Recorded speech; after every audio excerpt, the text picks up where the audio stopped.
Okay. Assalamu alaikum. Okay. First and foremost, مرحبا بكم طلبة توانا. I hope today's seminars will be useful to you, inspiring at least. But we need to keep some level of noise so that we don't disturb others. Okay, so some focus, it will not be too specific. We'll use Arabic and English, French out of the blue. I'm not gonna use French. I did give a presentation like this in Tlemcen in 2018, also in CDTA, same year. I came from Canada at that time, and I joined CDTA in 2021. Again, I remind you, please, silencio. So we need some silence. Okay? Why? Because people who are interested, they'd like to hear only the speaker. If you need to talk, either you go out or you speak under the noise floor. Yes. So that we don't disturb others. That's out of respect. Not for me, but for the audience. Okay? So we need to keep mutual respect amongst us so that we enjoy our life. Okay? So my humble self, my name is Dr. Safih Faisal. I was born in Sétif long time ago. I don't want to disclose my age. I will use, as I said, Arabic and English. Some information, I will share some slides with you, or maybe all. I have my course on microelectronics.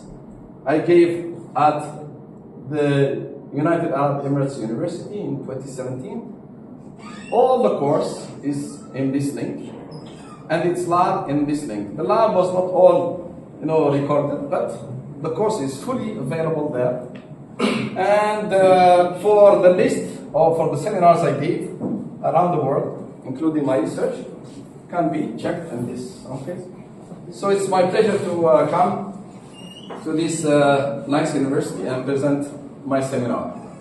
But before going further, I forgot to mention what's the title. I'm going to discuss about intelligence design. Our intelligence design engineering from artificially intelligent CMOS image sensing or AI square. That's A. That's number I. That's I, the first one. And that's I, the second one. AI square is a formula of power. It reminds about the power of I square, right? The power dissipated in a resistor. Or MC square of Mr. Einstein. So it's a power. This is a power. Okay, formula.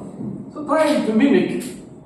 So from this field to this field. Smart STEM education. Those people who do not understand STEM, it stands for science, T for technology, E for engineering, and M for math. Or what we know here in Algeria is science exact. Thank you very much. Saad. All right, sounds good. All right, good. Good. Some outline. So we'll try to quickly go through this. So we'll talk about my humble self very quickly.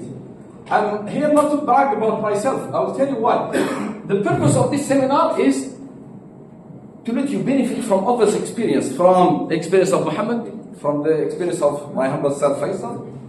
You need to benefit from our experience to learn to dig your path in the future. تتعلموا من الناس. عليه راحوا كذا وعليه نجحوا ولا ما نجحوش. So that we take عبر. Not too much about myself, and then we'll talk about intelligence. Remember here, I mentioned something very interesting. I underlined here the CE. I didn't say intelligent design. Because if I say intelligent design, this will be adjective of the design. No, it's the intelligence itself to be put in a design, or what we call engineering. By the way, who knows what means engineering? What means engineering? Raise your hand, raise your hand. Raise your hand. Who knows engineering? What's engineering? Yes, sir? Finding a solution to a problem. Okay, good. That's one definition. It comes from the word genie. Genie, yes. And then, keep going. And it's like how they behave Genie. in a certain way. Yeah, you are close, but still not but you are on the same path. But you need to connect the dots here. But that's correct. Again, engineering. Harun al-Rashid sent a clock to Charlemagne long ago, and the clock was dinging, dinging, dinging. They were scared. They have jinn here in this clock. Europe, that time. They said, this has jinn. So engineering is to put a jinn inside a box and make that box do the ding dong. Yes. No. Hold on. Let's keep the seminar in the track. No. Engineering, what this means, to put a jinn on a box, is to create a smart thing on a box. A jinn means intelligent. Okay, let's not talk about Trebet or the Sogadak. Let's keep it. No. Let's keep it in intellect. Okay? We are talking about putting intelligence inside the box or a jinn inside the box. That's what means engineering. Engineering. Okay. All right. So what we are trying to do here. So I will show my experience into trying to put some jinn into a certain systems. And these are just applications. From the electrical or electronics to education. So the noise is rising. I will then be quiet until the noise will go down again. All right. Can I move on? Thank you very much. Appreciate that. All right. So because we have to learn how to be quiet. Being quiet is very smart. If you want to be intelligent, make this close as much as you can. Because if this close, this will start working. Yeah. All right, let's move on. So we'll talk about the intelligence, what does it mean? And then we'll talk about systems design, what does it mean systems design? And then what is intelligence design? Then, after this quick intro, we'll talk about what is biological intelligence. Biointelligence is in contrast to artificial intelligence. Artificial intelligence is a word divided in two. There's art, artificial, and intelligence. So artificial means it's an art. It means somebody is tweaking something to make something or faking it. So artificial intelligence is like we are faking intelligence, but the real intelligence is in bio. It's what we have in your brains. That's very smart, that one. That's the core of the intelligence, is biointelligence. Then I'll talk about my humble experience of how I did that in my PhD in doing intelligence imaging systems from the system to the circuit, and then on my postdoc in the device level. Then I moved from the electrical engineering to education, means now here. Okay, how to do that in education, and for that I'll talk about this approach that I am proposing, and we'll finish with the conclusion. All right, move on. My humble self, I did my bachelor DOS, Diplôme des études supérieures, in solid state physics, best honors in CETIF, back in 1996.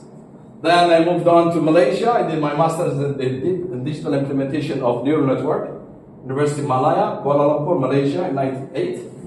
And then from there, I moved to Canada to so both of these were under the umbrella of physics department. This one in particular was in complex systems called the biophysics.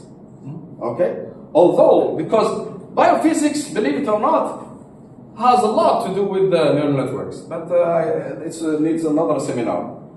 And then in my PhD, I moved to electrical and computer engineering of the University of Waterloo, Canada. I joined them in 1999. And that's it. So research area is basically intelligence engineering, trying to mimic the intelligence or trying to implement it, if you want, into devices, circuits, and systems. Career span, academia, industrial, and entrepreneurship, of course. And that's my LinkedIn for those who want to have a look. And that's my picture. All right. What is intelligence? Okay. All right. Intelligence has inspired people. Why? We are different from animals. We control animals. We control a lot of things in nature. We destroy it eventually. But eventually we control it. Sometimes we do it in the right way, sometimes we do it in the wrong way. But the core and common factor is that we have a brain that works very smart, intelligently. It depends on the direction. If this is the right direction, it's constructive, and the wrong direction is destructive. All right. So if you dig and try to understand it, you find many definitions of intelligence. So from the Greek civilizations, for example, Socrates, he stated this statement. He said, I know that I'm intelligent. Why, Mr. Socrates? Because I know that I know nothing. يعني بالعربية قال لهم أنا ذكي لأني أعلم أني لا أعلم شيئا. هذه العبارة رغم أنها تبين يعني كأنه يفضح في روحه، بس صح هو أظهر شيء، هو أهم حاجة في الانتليجنس اللي هي self awareness. يعرف روحه. He, you, is. I am who. So it's always like that. شكون شاف كونغ فو باندا؟ بارك الله. كونغ فو باندا نقول لك موش 4 موش 3 الله أعلم 2. He was asking about himself, who am I? That's a very interesting question. Why? Because if you know who you are, and it's not easy, it's not easy. You may laugh and blah blah. It's not easy to understand who you are. Because when you know who you are, you become an intelligent person. Why? Because you will have this faculty الملكة of self-awareness. لذلك عاش امرؤ عرف قدر نفسه. He knows his value. He knows who he is. Okay, and that's very important for what application? For learning. Because if you know who you are, you will learn. You will try to cultivate yourself to learn what you need to do. You know what you lack, what you don't know, and you appreciate what you know, and you become humble. So that's first the definition. That's for education especially. Second one was by Albert Einstein, and it's valid too. What he said, the true sign of intelligence, العلامة المميزة للذكاء, is not knowledge, هيش المعرفة, but imagination, الخيال. هذا عنده هو الانتليجنس الذكاء وعنده الخيال. Einstein. And that reflects what? It exists about creativity. Creativity means imagine. Wow, let's imagine. What if I do this? What if I do this? So that creativity it takes you to the making and design, novelty. And that's very important if you want to do business. You need to separate yourself from the crowd. So, thank you, Mr. Einstein. Now, we go to the other definitions. There are many types of intelligence, by the way. لو كان تروحوا تبحثوا عند البحث عن تعاريف الذكاء تلقاو الذكاء التحليلي analytic intelligence، الذكاء اللغوي linguistic intelligence، هذه فيها خاصة هذه emotional intelligence very important. وظلوا يهضروا عليها في الانترنت وكثير هم والله ما على بالهم مش عم يقولوا. بس emotional intelligence is very important too, you know. And again, what does it mean? It reflects the psychology definition of intelligence. So it has many definitions because it is related to the complex psychology of humans. Okay? All right. You may disagree or agree with them, but they are there. Why? Because these are always related to this. So it has multidimensional definition, and that shows the versatility. It has many facets, this intelligence. The bottom line, there is no consensus, ما فيش توافق على a single definition of intelligence. Fantastic. So, one more thing. The multifaceted, يعني تعدد الأوجه بتاع الذكاء is excitingly analogous to the wave particle duality of light nature. حتى الضوء بحد ذاته in quantum mechanics is defined either as a wave or as a particle. Is it a wave or a particle? No, it is both. صح. That's why intelligence is the same thing. You cannot have one single definition of intelligence, and that's the bottom line. Good.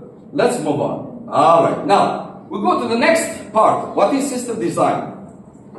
I'm not gonna read this. I took this from the systems design engineering webpage of the University of Waterloo, but I am just, highlighting this. System design is to how to acquire and integrate knowledge across multiple disciplines, and then the framework we use to do these systems theory through which we view the world as comprising systems that interact. ايش معناته؟ System design, it means you get knowledge from different domains, bring them together to do something useful. Because it's a system. ما هوش A, B. No, it's A, B, C, D, D, D, D, D, D, to come together and do something useful. Okay? Same thing like you find in nature systems. Psychological systems, ecological systems, energy systems, and so on and so forth. So, good. Now we are trying for this slide to combine both the intelligence and the design, or engineering, putting this intelligence into something. So, for that, there are many approaches to do intelligence design. Means implementing intelligence into physical systems. The first is the heuristic processing, or the heuristic approach. The one that you find in what we call artificial neural networks. So, these are models of neurons, because in our brains we have neurons. So we take a neuron, we understand how it works, then we model it, we give it a model, like we did for the model for the transistor, small signal, large signal, etc. We give a model, we interconnect it through a network, and then we try to make it work like our brain, okay? So that is what we call biomimicry. أنا نكوبيو الدماغ نتاعنا ويكوبيت ننسخه ونحاولوا انه بهذا النسخ انه نعمل الاشياء اللي يعملها الدماغ، والدماغ دوك ما نحكوا عليه ان شاء الله، وش يقدر يديروا عليه نقولوا عليه intelligent. صح. This is the first approach, the heuristic one. Why we call it heuristic? Heuristic means acts algorithmic. Algorithmic means A, B, C. There's a step like a program, if, or, for, loop, etc., etc., until you finish. For heuristic, you put input and then you تخليه يخبط في بعضها. Okay?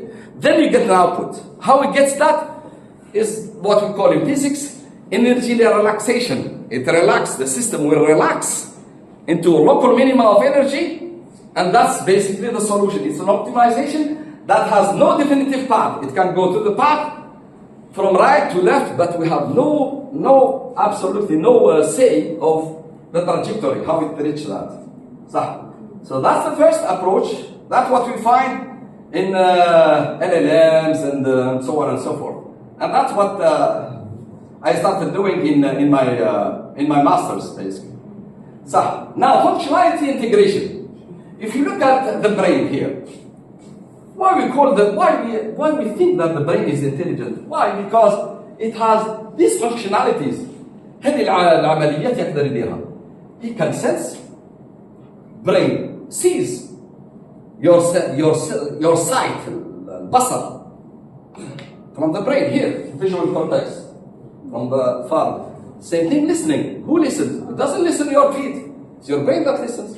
So it does see, it does the sensing, optical, acoustic, etc., etc. It also controls, because the brain controls your muscles and stuff like that. Look very carefully. It does also process the information, the signals. It processes and it will understand. For example, if there is heat, or there is something hot is there, be careful. So take your hand before it burns. You see what I'm saying? So it does all these tasks, functionalities. يعني إيش معناته? It's like your iPhone. See here? I mentioned here the iPhone. Where? Somewhere. See here, example, the iPhone. Why I here? I stands for intelligent. Why is intelligent? Because it has everything. The phone calculates, gets you the videos, calls, reminder. It does everything almost. Okay? So when you integrate functionalities, like the brain integrates functionalities, you are creating an intelligent device or system. So this is the first approach for intelligence design. The second one is to integrate functionalities. That's why they use advanced nodes for the iPhones and stuff. Why? Because the more transistors you put together, the more functionalities you can do. The more functionalities you can do, the smarter your system you consider. Okay? If it can do lots of things, like slave, كما الخادم اللي يعرف يرقص ويعرف يخدم الكهرباء ويعرف يطبخ ويعرف هذا مخ هذا نقولوا عليه. He's a master of all keys. So if he does that, we call him an intelligent guy. Okay. Now, I will pass this because it's a little bit philosophical, but I go to the last one. It extracts information. For example, CIA stands for what? Who knows the CIA stands for what? Central Intelligence Agency. Intelligence, what does it do here? Intelligence because it extracts information from physical observation, meaning when you see things going around, signals going around, now you try to make sense of them. It means you extract the information that all these signals are bringing. There is somebody there. We are sure. Why? Because all these signals, they take us to this conclusion. Extracting this information, that's also intelligence. Okay. So you can see intelligence and many more examples. It's everywhere. And we do implement it everywhere. Okay. Let's go back to the biointelligence. Now back to the roots. Mr. Aristotle, this guy. Aristotle. What's good? قال nature does nothing uselessly. الطبيعة ما تعملش أشياء بلا هدف والله بلا غاية والله خرطبيش. No. Every design in nature, it's done perfectly for a purpose. And we'll get to that. What does it mean? For example, the shape of the eye or the shape of the photocells or their chemical composition or anything. If you think about it, any creation is not done or created without a purpose, without a reason, including intelligence. Okay, we'll get to that in a second. So what we know then, we know that intelligent design of biological systems are proven over time. This brain was not just yesterday. It has learned over many thousands of generations before us. Okay? So we learn to adapt with nature and its multifaceted, challenging environments. Because this environment was not this since ever. This is just 100 years evolution. But it has evolved since thousands of years. Okay? But this brain has passed that test. Okay? Okay, then what does it mean? It means it is adapted to all the facets على جميع أوجه التحدي اللي يعيشها الدماغ. So, what we need to know?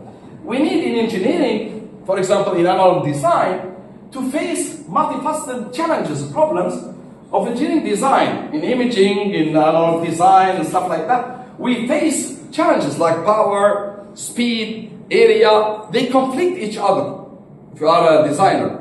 So we need to compromise and we need to optimize, and that's part of the intelligence. So biomimicry, which is one of the branches of how we do designing intelligent systems, biomimicry, it means we try to learn from the biological systems, or we take the intelligence from there, try to copy it. How you copy it? It's not, you cannot copy ideas, but you take the essence of the idea. تروح للروح تاع idea. Why this idea works? You analyze it, you understand it, and then you copy what? You copy الحكمة تاعها. You copy the rationale of that idea. Because you cannot copy ideas. You cannot do that. What's that? The behavior. Not only behavior, the essence, the core. What is really the core of that idea, of that system? Behavior is part of that. It's not everything. So we try to copy that intelligence in a way and try to put it into smart electronic systems or circuits or even the device level. And that's why in my research, early research, I did this, what we call artificial intelligent imaging. All right. So, down to the biology. So I went to this biology. This is the retina. This is the eye, the human eye. Okay. This is the human eye. This is the retina. Okay. This is the optical nerve, or the black spot, if you want. From here, the optical nerve, which is this one, goes to the visual cortex, which is behind our brain, here in this area. That's why this, if you hit somebody there, you are playing with his visual system. All right. So, from here, so all around, there is what we call the photocells, okay? They are in this area. So this is هذه الحلقة العين, وهنا retina or الشبكية, okay? Right in the middle is the optical axis, okay? The optical axis here. But what is really interesting in the retina is that we have two types of photocells. We have a photocells that we call rods.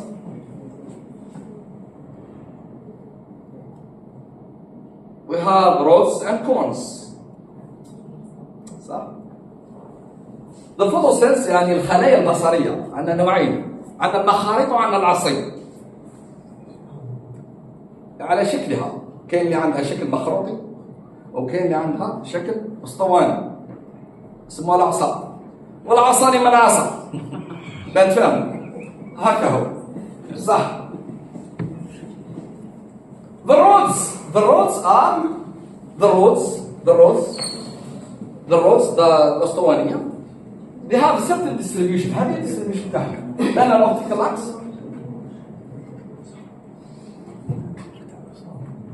We can wait, no problem. Yeah, you can finish talking. That's fine. Can we continue? Thank you very much. So the rods are responsible of night vision. Why? Because rods are interconnected photocells, whereby for many photocells they share the same ganglion. Ganglion, it means neuron that will basically send the excitation to the optical nerve to the visual cortex. So they are a many to one connected photocells, and they are best at night vision. And they are very high density here, but when they are at the optical axis here, it means right in front of your eyes, their density goes to 0. Very good. However, the other photocells, الخلايا البصرية الأخرين اللي هما إيش؟ الروds, الكونز معناتهم مخاريط. الكونز, they have the opposite distribution. They are very low in density until they reach the optical axis. That's where their density goes high. And then their density goes down after that. Why? Because they are the best for the day vision, for bright light, for reading, for high resolution. Why? Because A, they have color resolution, they can resolve color. And B, because they have a one-to-one, these photocells, a one-to-one to the neurons. And believe it or not, the neurons, they are right at the retina. They are just below, if you see here. That's the microscopic cross-section of the retina. The fovea here is the region where the optical axis meets the retina. We call it fovea. Okay? So, the ganglions are here, the first layer. Then, other layers come until the photoreceptors, they come at the very end. So the first who get hit by the light are not the photoreceptors, they are ganglions. And that's for a reason. Protection. Not only protection, but also the ganglions, which are neurons, they take the information from the photoreceptors. It's very interesting. Why? Because neurons, we thought that they are existing only in our brains, but actually they are in our eyes. So actually, you are thinking without your knowledge with your own eye. That's why if you want to program somebody, program his eye. And that's why Phones are controlling everybody these days. Okay, good. So the brain starts not here, starts here, because the neurons are right in your retina. And this is the guy who basically worked, he's a Spaniard guy, Ramon Cajal, who basically described all these photocells and how they are interconnected. As I said, the rods, basically ostowania, they interconnect in a many to one ganglion connection before going to the optical visual cortex. And the cones شكلهم مخروطي مخروطي يعني راسه من فوق ضيق ومن قاعدة تكون كده. And then they have a one-to-one. وش معناته؟ معناته only one processor for every single sensor. معناته resolution حمراء. Not only that, the photon when it comes here, it doesn't come to hit a two-dimensional structure.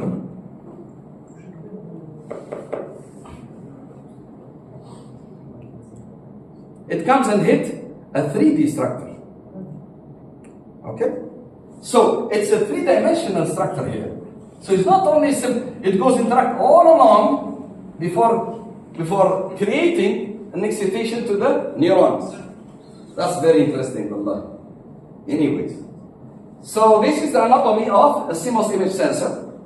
Basically characteristic, general characteristic. You have a sensing area, or what Muhammad has described, the active pixel sensor area. That's where we convert light or the image. Image comes through the lens, it gets focused in here, and that light or that image here gets converted from optical reality to electronic reality. Then we get and process it down by the data sampling circuitry, noise reduction, he mentioned the correlated double sampling, amplification, etc., etc.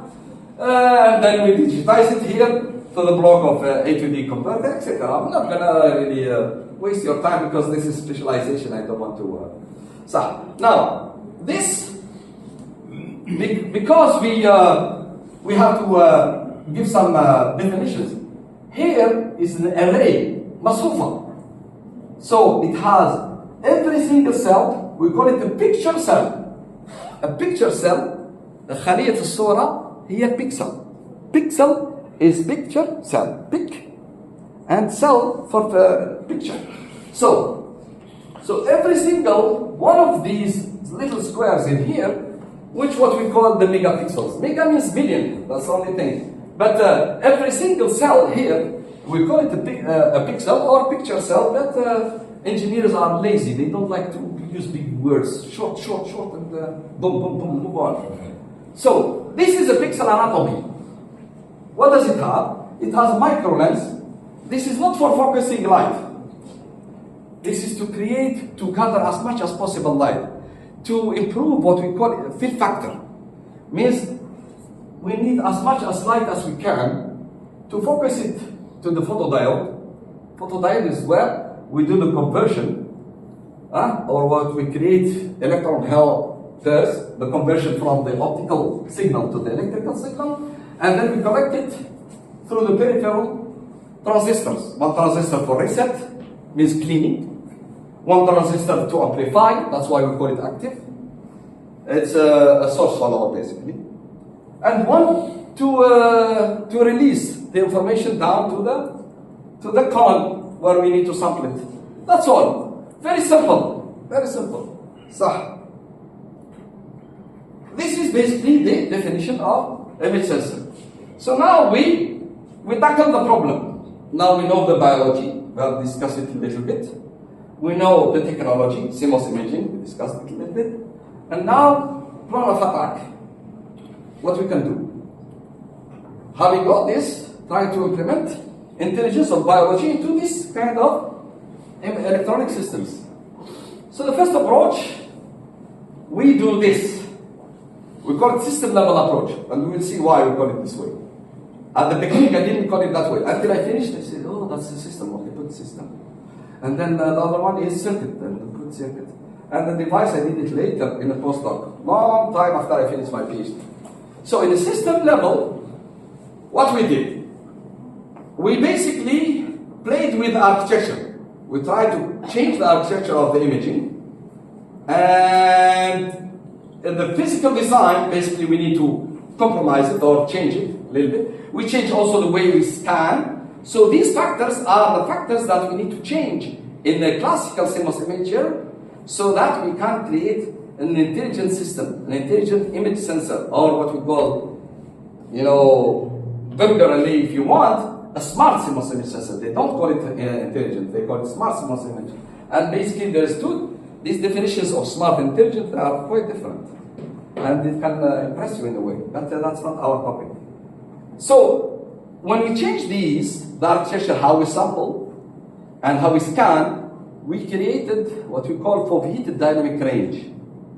So, if you remember here, in Kajal distribution of photoreds, if you see here, the cones who are responsible of high resolution imaging, they have very low density and then they go peak and they go down. That's what I was interested in this.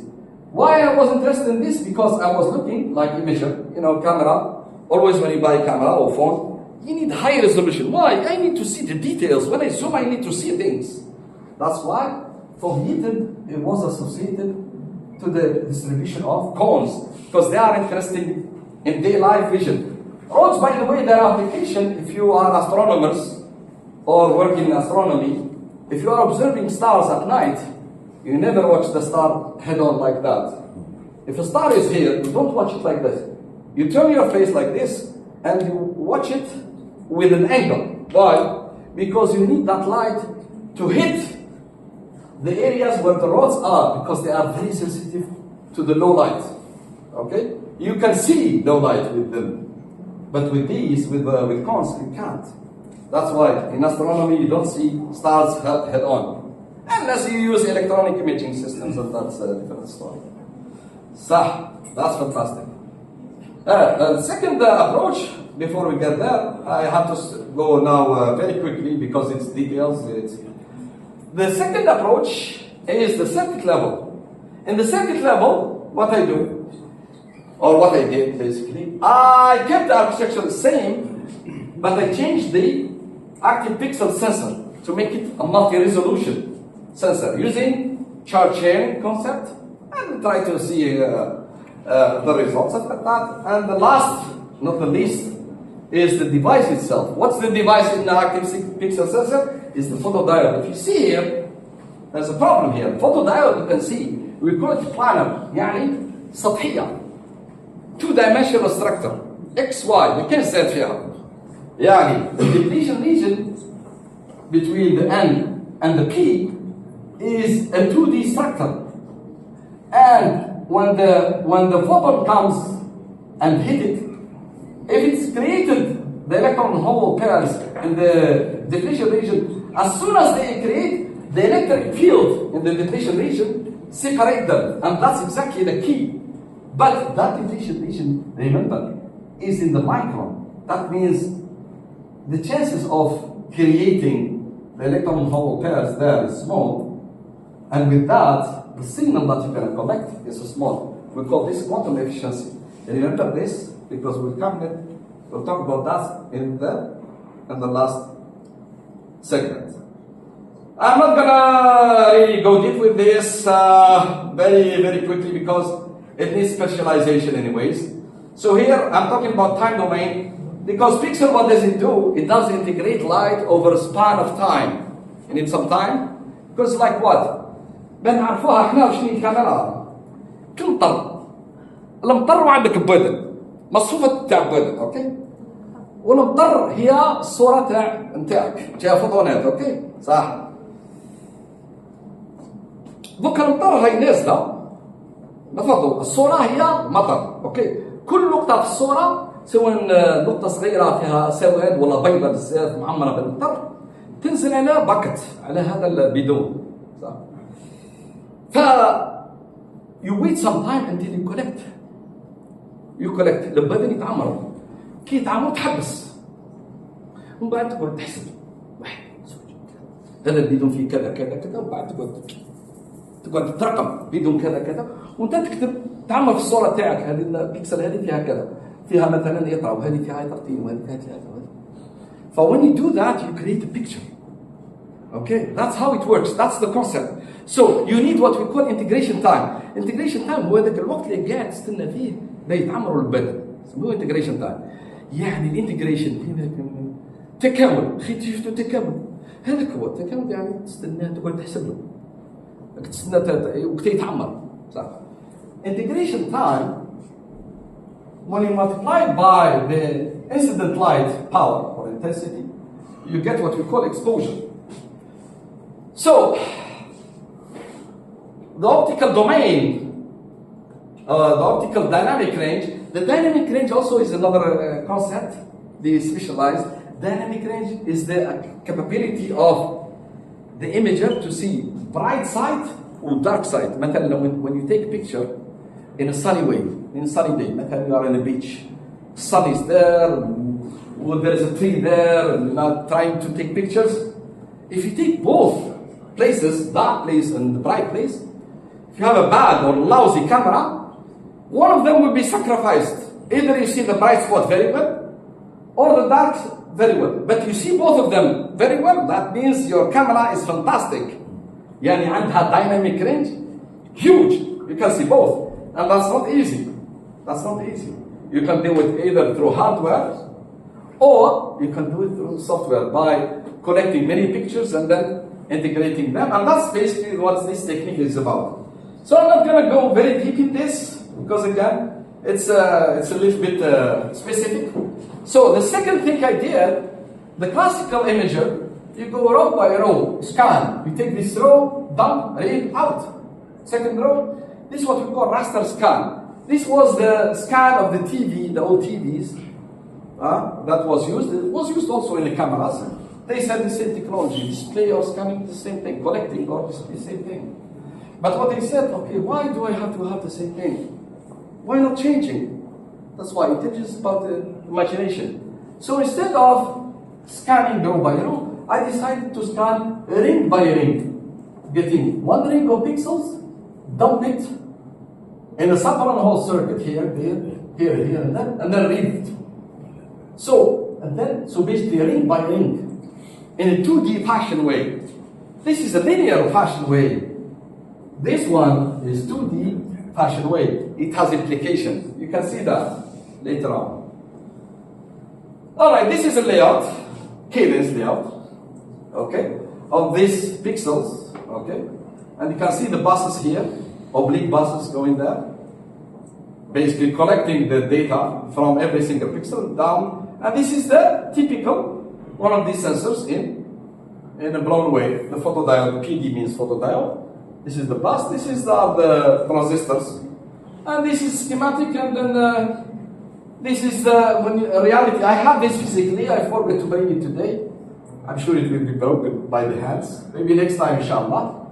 So this is, and I call it pyramidal, by the way. If you notice, somebody can ask, why is pyramidal? Because if you see these rings from the top, it's as if you are looking at the pyramid from the top. If you look at the pyramid, Giza pyramids, for example, if you fly over them, you will see as if you are looking at the pyramid from the top. Ring, ring, ring, ring, ring. And I like pyramids. It's a genius construction.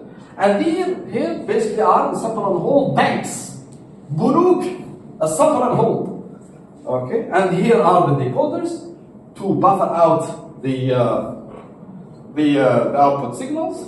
And boom, I construct it with a DAC hardware, data acquisition hardware with a PC. And I construct my image.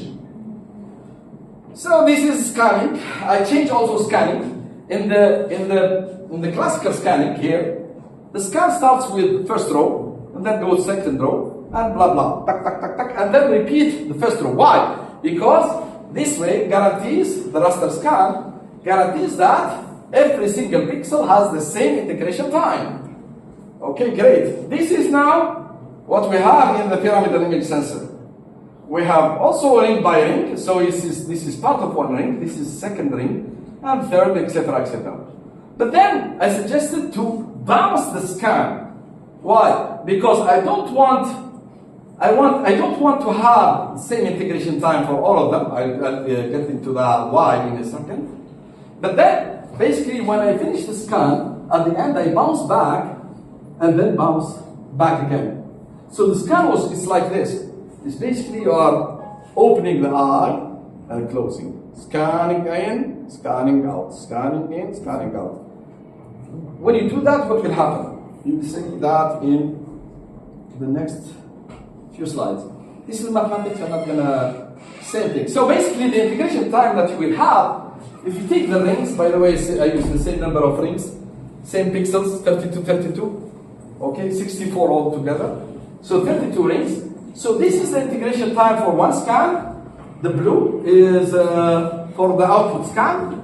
And this is the integration time for the other scan. But when you add them up, they have the same integration time. And the reflection of that is in this picture. This is a picture of Audrey Hepburn, one of the actresses. My supervisor used to appreciate this actress. So this is when you have the input integration time. You are bouncing from the edge. Basically, the first ring, it's very small in integration time. When you have very small integration time, you are not collecting enough of light. You see here? The integration time here is small. That means the image will be dark, dark, dark, and then will bright, bright, bright, bright, bright. Because you have enough time, the rings will have enough time to correct the light until it gets brightest at the center. Same thing like this picture. Now, when it bounces back from the last ring back, it will start with this. With this, it will be dark at the center and will be bright at the periphery, as you can see. But when you combine them, when you add this image to this image, you get a very nice, clear image. But you get something that you don't notice in a second. When you combine these two images, you basically increase the dynamic range. The dynamic range gets increased. And if you draw it in a 3D structure, it's like this. It's very high at the center, and then the dynamic range, and then goes down, and then increases. But if you play with the integration time, you can make this border at the periphery. And when you do that, you get something similar to the phobia. So this is what we call a foveated dynamic range. When you play with the integration time and you make it at the periphery, you get the dynamic range high at the center of the camera and smaller at the periphery. But what does it mean, sir? So what? هي هم بعد سيدي هم بعد أقدر دايناميك رينج فوفيتد. وش صار وراي الفايدة تاعنا سي؟ لا بقول لك وراي الفايدة تاعنا. الفايدة تاعنا هو إنه when you have a dynamic range that is high, your hardware A to D sampling will not be distributed the same way. You will give the A to D a higher resolution A to D higher to the center part, while the outer part you give less, because there's a relationship in terms of bits of the A to D with this formula. So basically is the meaningful bits of the A to D of the digital output will be given higher to the central part, because that's where you need to know. Exactly like the cones were distributed. The cones, they are at the center to have high resolution only in front of you. Because when you read, you don't read like this. You read like this. When you see something important, you see it like this. Head on, front, right?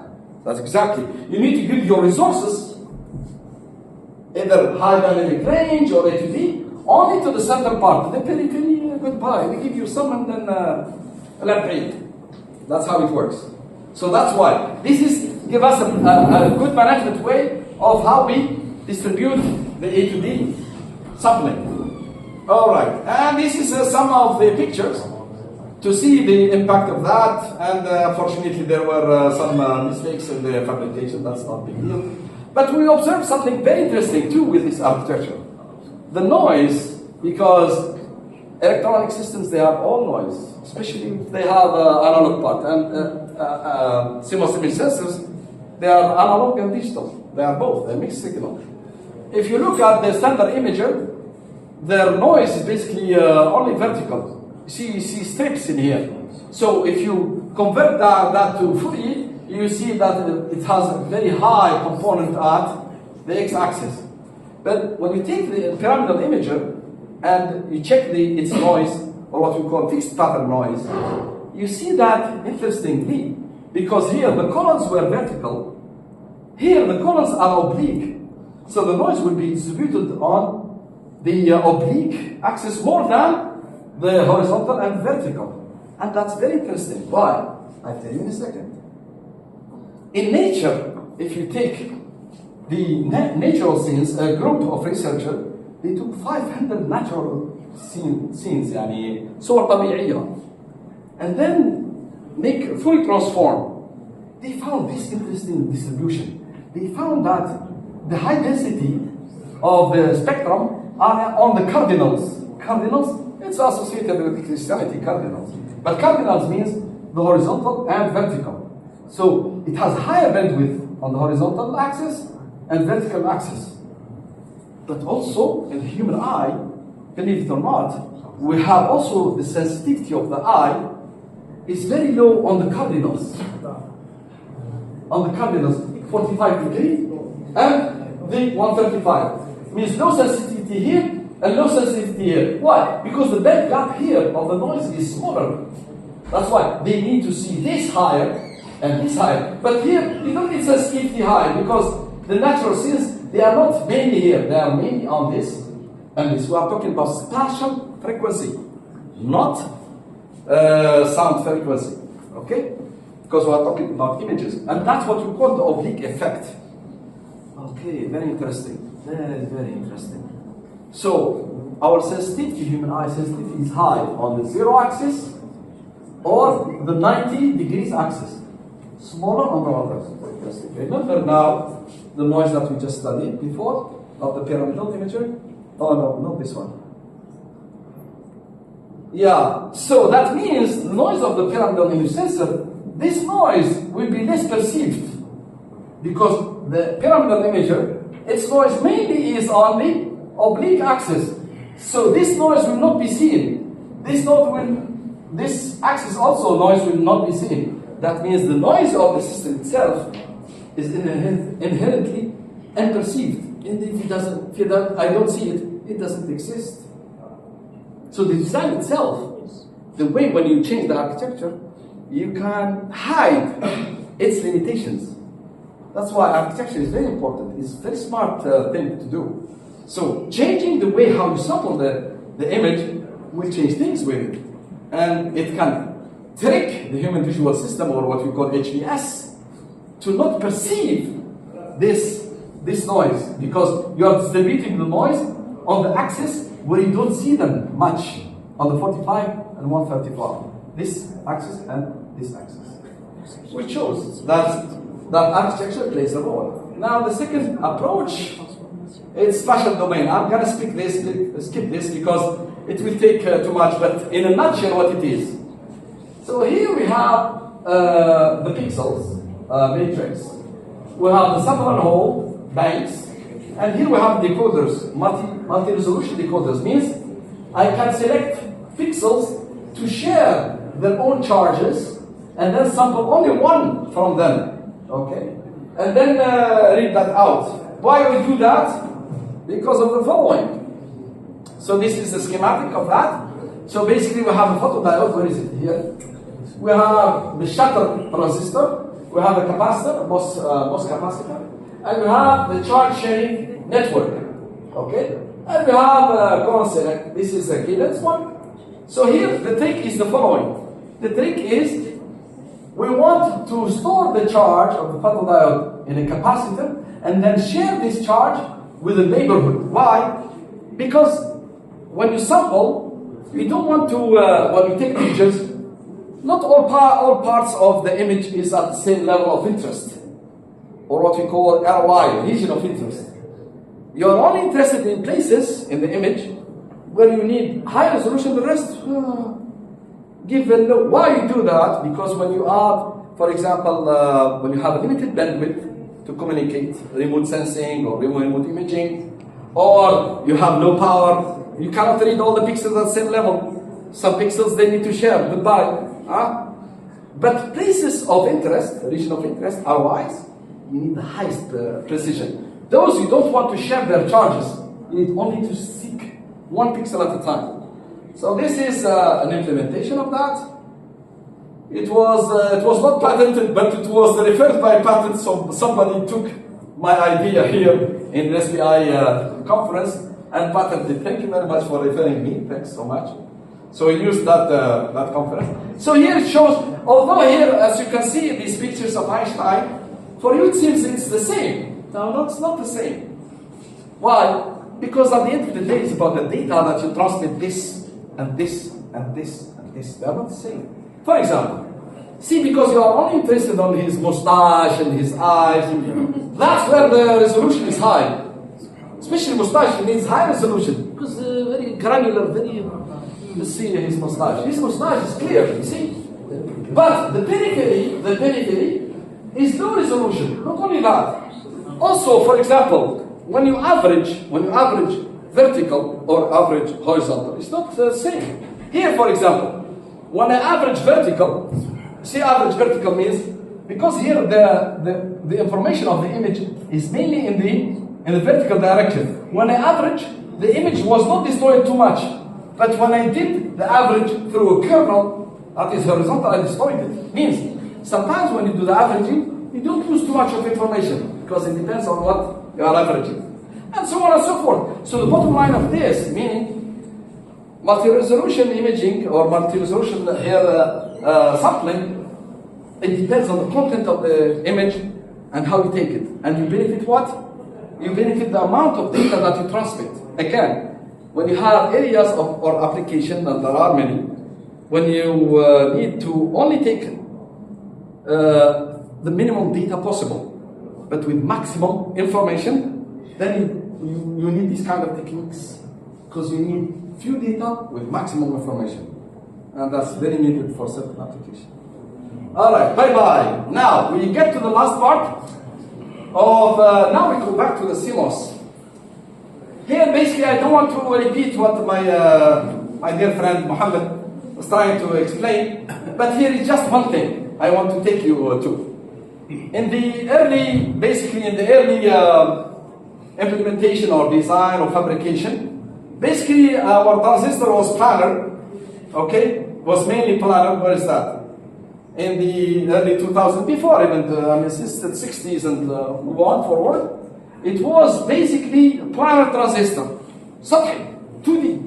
But then, when we have now problems with planar, as you increase the scaling, you face problems. And the only way to face those problems is to take them to the third level, meaning that you need to have the gate and the source and drain on top of each other. You get what we call the FinFET and the other technologies, meaning that the MOSFET nowadays is not using the 2D planar technology, but a 3D FinFET and beyond FinFET technologies.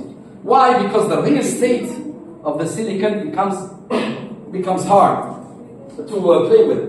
The same thing for imaging. Imaging at the beginning, they were using what we call front-side illumination, meaning the light comes on the on the micro lenses, and then through the micro lenses get to the photodiode.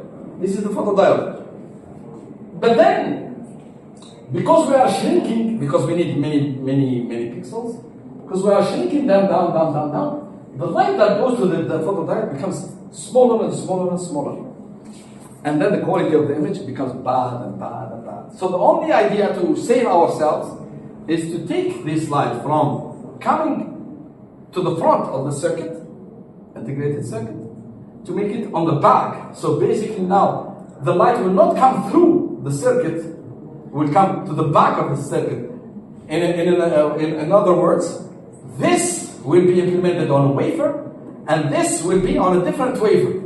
And now we have a wafer dedicated only for collecting light, and one detecting for ROIC, readout integrated circuit. Okay? Why we do that? Because simply we cannot play on the 2D anymore. We have to go 3D, meaning on one side sensing, on the other one processing. And this reminds you of what? You think about it. These people, when they were doing this, I'm sure, is this technology dedicated maneuver. When they were thinking about this, they were not thinking about this. It's exactly this. When the light was coming here, when the light comes, it comes on the, okay, here is, this is beyond their intelligence. It comes through protection layer of neurons, ganglions, and then go to the receptors. The receptors will convert light, and then send it to the sensors. The sensors will go down. So this is a 3D stack technology, right at the retina. It's even before they were thinking there. The biology was doing it. If we were thinking, because at the end of the day, technology and biology will come to the same wisdom of design. That's what we call intelligent design. Now I'll tell you that in a second. You'll be impressed when we go to the device level. So they reached what we call 3D stack integration for imaging. They did it already for CMOS design, but then for imaging, they said that there's no way, and it's true, there's no way they can continue on 2D. They have to go 3D, meaning they have to have a separate wafer that will be stuck to another wafer. But this will increase cost. This will increase cost. Wafer bonding is not an easy business. It's a very delicate business and very hard. And what I show here in this sketch is that as with this 2D scaling of the, basically when you ask for more resolution, you're minimizing the pixel size, but when you do that, you compromise the image quality. That's what it means in this sketch. But then the idea is to decouple the pixel size from the resolution count. And that was done in biology. Again, it's just a way to say, oh, I found something. Oh, it was found already in biology here. As I showed you here. The light comes here, okay, through the ganglions. They are, believe it or not, the ganglions, they are not only processors, they are protectors of these photocells. The light comes here through the neurons to the photocells. Photocells get conversion and then connected their output to the ganglions, which are neurons basically, and back to the optical nerve. So then I said, okay, fine. Can we do something similar?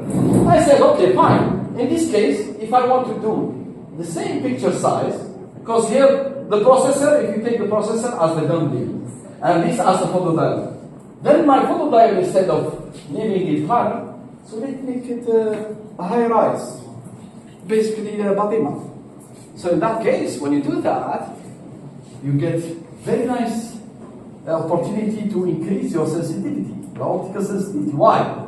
The core of this photodiode is of N-type, for example, in this case, and the surrounding is a P-type. Because what you want to do is basically a depletion region that is elongated instead of planar. Why do you want to do that? Because it increases the probability of separating any chance of creation of electron hole pairs. As soon as they created, separated, and then كل واحد يعرف طريقه. كل واحد one go to the N-type, the holes, and the P-type with the electrons. Fantasticos. So what's the outcome of that? The outcome of that, wallahi al-azim, unbelievable. When I get to the derivation of calculating the sensitivity of the photodiode in this shape, I found it semi-empirically using equations, semiconductors, that is proportional to the height. Sensitivity proportional to the height. Meaning this, that the sensitivity, the higher this photodiode I make it, the higher the sensitivity is. We're not talking about fabrication now, that's a different story. We'll get to that in a second. So now, the sensitivity is proportional to the height of the photodiode. But believe it or not, after I found this in some animals, for example, bullfrogs, يعني الضفادع بقرية, big frogs, and some type of fish, I forgot even, the name is very hard even to mention. So what they do to increase their sensitivity, their photocells, they are intentionally elongated at night when there's no light, and they're contracted when there's low light.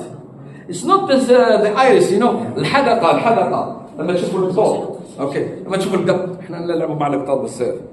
لما يكون يشوف الضوء الحدقه تاعو تنقص لانه الضوء بزاف فهي هذا is not about that. That's even deeper.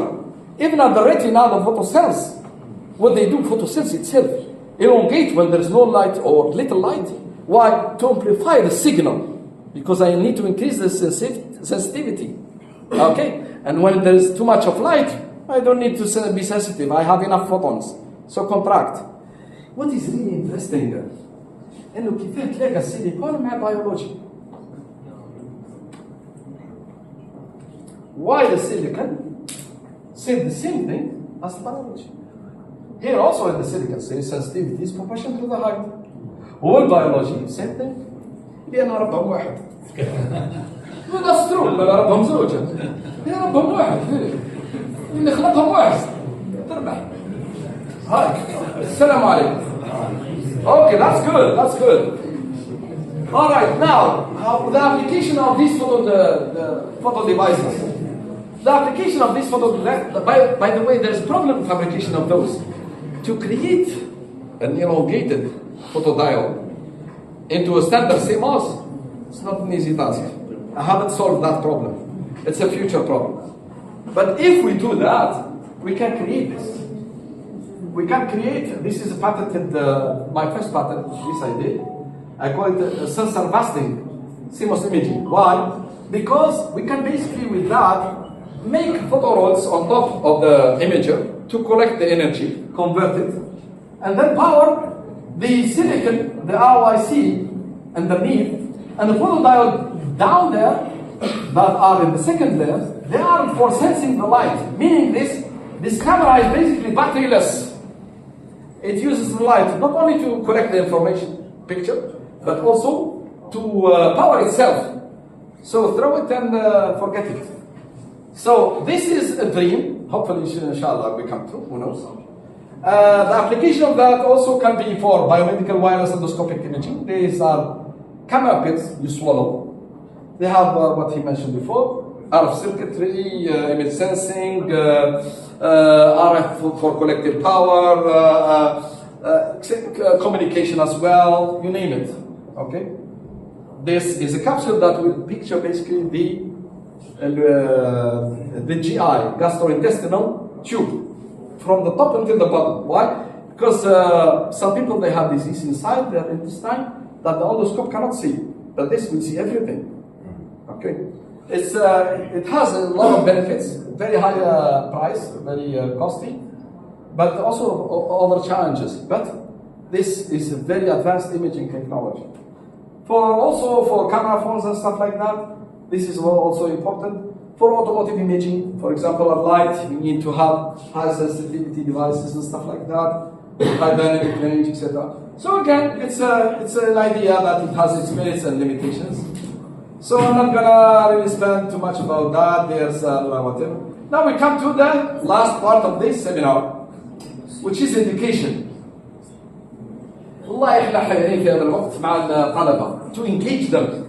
ديقوا فيه يقولوا شوية قبل فكرة خلينا نروح نفور نحب نضرب نقرا. Engaging students these days is very hard. Yeah, very hard والله very hard. يقول كان ايش قاعد تضيع في وقت الناس في الدراما انا قاعد يعقد بينا الوقت الراجل السنين هذا. Now to engage students, it's not an easy thing. Why? Because it's not given the high importance. The question is how to engage students in their learning process. But وش دخلها في الانتليجنس ارتفيسيال؟ ضرب نجيوها فيها ما تخافوش ماشي مشكل، لكن نقابل الانتليجنس راح تروح تبدا ثاني. So the objective of teaching or education is teaching education other than getting a job, better job. Maybe that's not the objective. Is the grades? Do the grades reflect really engineering skill or memory recall? Unfortunately, that's why it's not exciting. أنا مديرين إحنا طلبة، أنا نحن بس الطلبة. مديرين لك شغل ميموريستيك، عادي منه وقبلوا في الاختبار. That's not the way. That's absolutely not the right way. Now teaching, is it a master-slave approach? أنا قريب تسمع. ما تسألش. Is it that way? or self-driving approach. That's very exciting. Very exciting. So, all right. حاج اينشتاين ازاي يحضر معنا؟ ممكن احضر معك شويه. In UAE, I suggested we're talking about a project how to engage the students there, and I thought to use AI for that approach. And for that, I delivered this mission statement. Let's if it works. Let's hope that it works. And maybe I'll use this opportunity to be quiet for a second. It doesn't work. Very bad. Let's see. Yeah, that's not true. So this teaching philosophy statement. From this teaching philosophy statement, I proposed a way how to engage students. Anyways, when you have time, you can get to this bit.ly link by Saad's teaching film, means philosophy. You can watch it and you see why I don't consider students as memory sticks and why we need to get them engaged using novel technologies or novel ways of doing so. Anyway, so teaching learning is a dynamic process of drafting knowledge. Okay? So basically, students should be the central part. Really, Richard Feynman, one of the most famous physicists of our times, he said, if you want to learn something, teach it. Why? Because to the students you know what you lack. لأنه كثير من الناس يقول لك أنا وربها أنا أعرف كل شيء. ونهار يقري يفضحني. Because when you teach students, you know what you lack. And you understand that the students, it helps you yourself to learn things. Okay. But now to teach students, to know his psychology or his psychology. Some people, they understand things with money. Some people, they will understand it with habat al-batata. That's fine too. Some people, they will understand it through different ways. So, some people, they learn by example, some by abstraction, some by experiential learning. If they don't have anything with their hand, they don't learn. And some people, they like, because they are so hooked to their mobile, they like to learn online and offline, what we call blended learning. Blended learning means they learn in class and they learn out of the class. And that's what I try to use in my method. And all of that should be getting the student to the self-awareness status, to be self-questioning.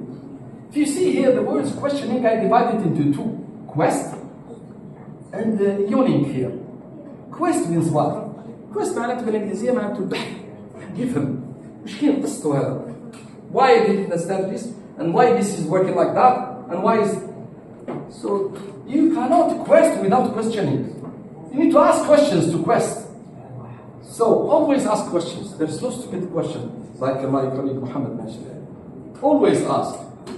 Because if you don't ask, how do you know? Unless you don't care, you don't ask.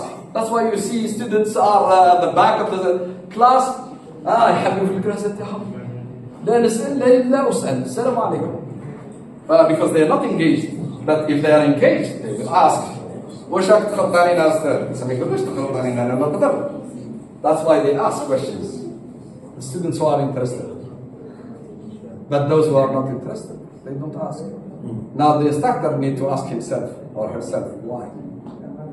That's why they need to go and check. خير إن شاء الله. Why you are not interested? Help me to help you. That's how it goes. All right. From there, I used what I called AI method, AI-based method for teaching. And the first component of that is by using the multidisciplinary approach. Meaning, for example, as I said, STEM, science, technology, engineering method, is what we call in our region, science exact. You have to bring math to engineering. Or math and engineering and technology. lab, for example. If you bring them together, the student will be very interested. Why? Because these multi-channels to discuss only one concept, this will create learning. That's how it will stay. Because experience will stay. Well, that's why handwriting is better than typing. Why? Because when you handwrite, عندك العضلة تبي تخدم والعين تخدم والدماغ يخدم ومش عارف حاجة أخرى تخدم بتسجل هذيك اللحظة اللي قاعد تسجل فيها المعلومة هذيك. That's why it's very hard to forget things that you write. But when you type, there's nothing done. Okay? Because it's not, it's repetitive. There's no change in here. That's why it's handwriting. So when you multiply the disciplines in learning, both online, offline, math, engineering, the learning will be engaging the student to learn. All right. Because, and this, to tell you the truth, this idea comes from my master's work on associative memories. Associative memories, they are memories based on neural networks. They associate two layers of neurons to each other, so that when a layer remembers something, that layer will remember the associated one. Like, for example, you remember picture with the sound and things like that. So that's the way that multimodal learning or multi-discipline learning can be effective. Anyways, this is statistics I get through. Right, and here's the outcome of this method.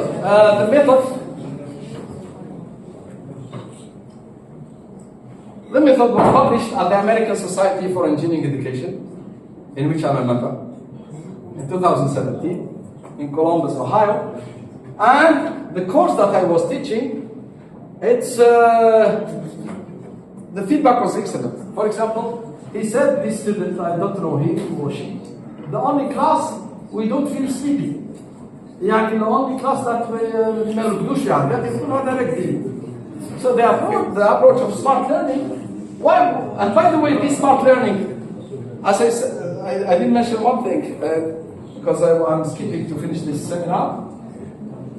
The class was recorded, and after the class is recorded, the students, when they go home, they can see it in my YouTube channel, the one that I've mentioned before, and then they can remember. So the fact of remembering the class and the way that the student was watching it, that way makes the student remember very well, because you are recalling history for the student. I remember when I asked that student, that's the teacher, and the video here is helping me to remember. See? So doing that, you are helping the student to relearn or remember better the experience of learning. La mémoire se réveille. Barakallahu fiik. You are helping the student now not only to be engaged, but to enjoy the learning. لأنه الكورس اللي كان يتفرج اللي كان يكون فيه ستودنت راهو ريكوردد قدامه. يعني حتى ودات ولك تليفونك دار هذاك الفيديو now I remember.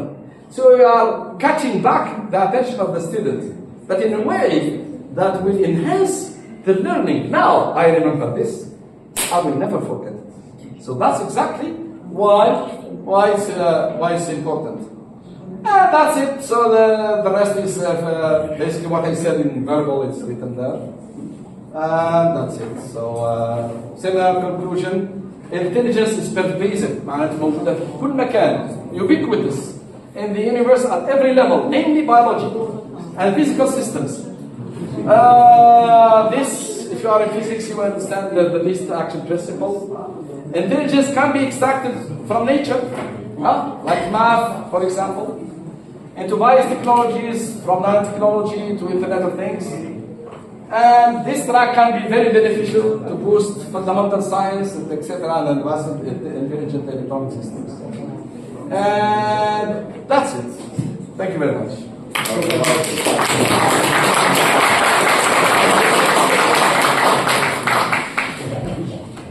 If you have any questions, please let me know. But always keep asking questions. You want to learn, of course. Ask yourself, you ask others. Question.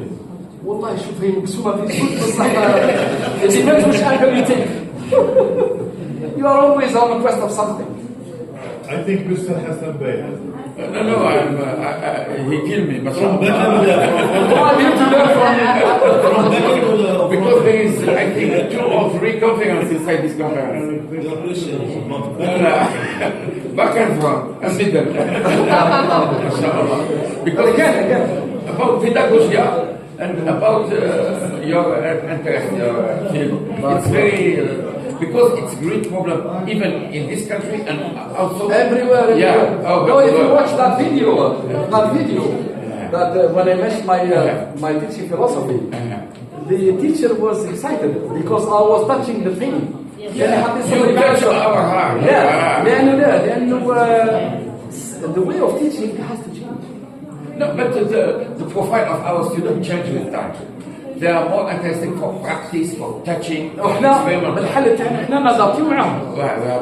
You have to adapt. هذه because if we don't adapt ما نش راح نتفاهم. ربوا أولادكم بزمان غير زمان. بارك الله. أقول الله خير الناس. سيرتو مساكنوا مع التليفون وخرطهم التليفون. ما خلى لهم والو. تليفون. خرطهم مش معناته خرط، حطهم في المخاط والله كيما تحكم الحم هذاك الكفكه. هذا ميكانيكا مش هذا. الله يبارك الله فيك. J'espère que vous avez apprécié les 2 présentations. I think we need you here at the university. Inshallah. To share your experience for teaching here. And to mobilize our students. هذا ما كان. يعطيك الصحة, monsieur. Merci beaucoup. Donc, si vous n'avez pas de questions, donc on se voit, Inch'Allah, la semaine prochaine. شكرا. بارك الله.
يكون يوم عندهم بالسابع صعب يعيشها كي تكون عندها حتى شرط قهوه ب 4 اورو شحال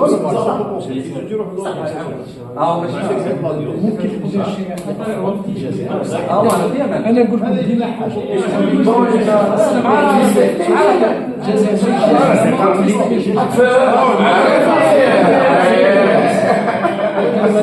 ان شاء الله كنت من الاول في الاصل بلونش الجزائر بيجي انا جيت معكم ومن بعد وديت معنا لك حاول عادي شيء تدرس تقعد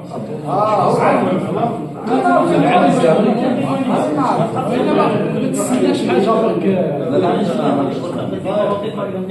ممكن انا نخرج ولا اشوف مع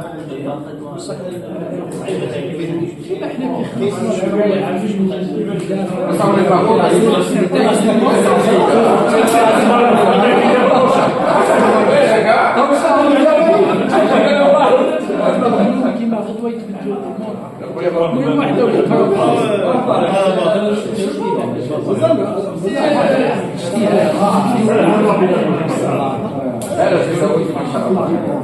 صعب والله مش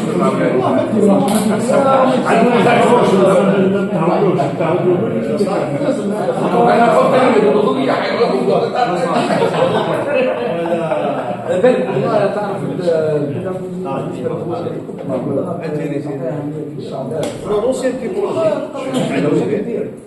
جاي من مش مدير اللي يعطينا خرجوا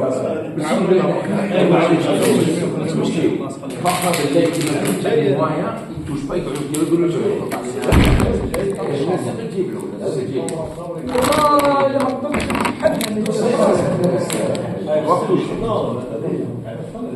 ماشي الدنيا ان شاء الله يا رب ان شاء الله روح اسلم بيع هذا وسلم عليك ان شاء الله بارك